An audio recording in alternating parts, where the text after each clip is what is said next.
Fellow brothers and sisters, today I would like to talk to you about a very important day that has passed by us. Since we take democracy for granted in our country, we do not see much of a celebration on the International Day of Democracy.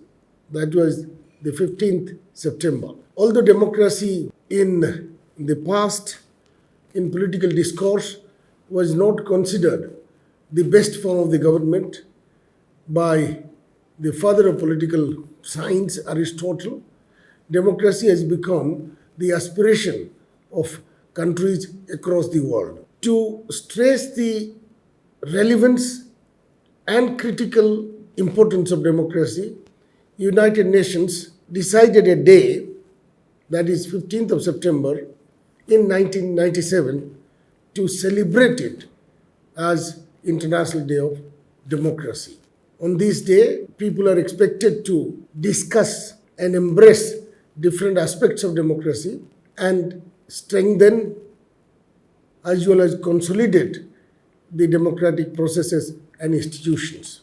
I just want to share one concern with you all today, that is the role of dissent and dialogue in a democracy. Dissent makes the government, in fact, more effective, helps them course correction, and dialogue makes the democracy vibrant. But unfortunately, in our country, which could perhaps be the standard bearer of democracy across the world, is suffering from repression of dissent and total absence of dialogue. Let me illustrate it by one glaring example and a very worrying development taking place in our country.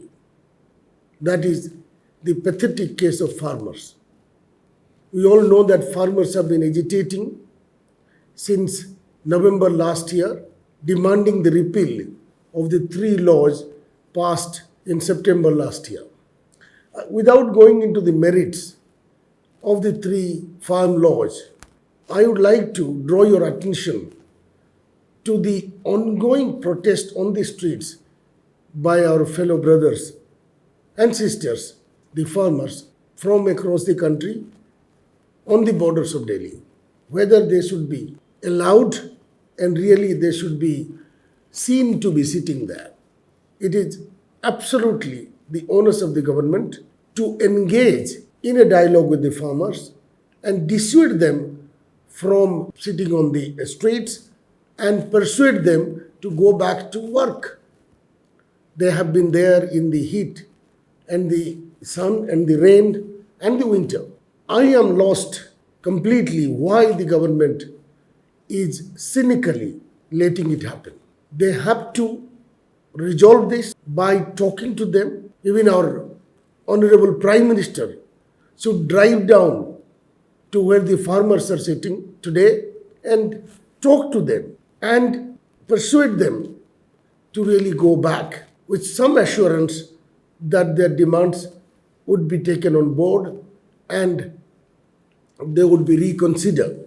So if we fail to dialogue with our people, our stakeholders, they are the citizens of this country, then that is a stark failure of governance. And let me put it a bit strongly. If the government thinks that the farmers are really out to create nuisance, cause public inconvenience, and their demands are not legitimate, not worthy of reconsideration, then they should gently, carefully use the machinery to evict them from where they are. Either you listen to them, build psychological bridges with them, and make them withdraw from this unending, painful, tedious protest on the streets. Or if the government is absolutely sure that the laws they have passed are best for the farmers, it will modernize, industrialize the farming sector, make it absolutely productive and wonderfully remunerative, then they should, as I said, evict the farmers from the streets. So government is doing neither. And that kind of callous and indifferent attitude towards the farmers, which are the backbone of our economy, provider of food to the citizens. They should not be allowed legally and morally to continue with their protest and to continue to suffer. So today my submission on governance is that let there be effective dialogue and effective governance to end the suffering of the people. That is how we mark the day of democracy. Thank you.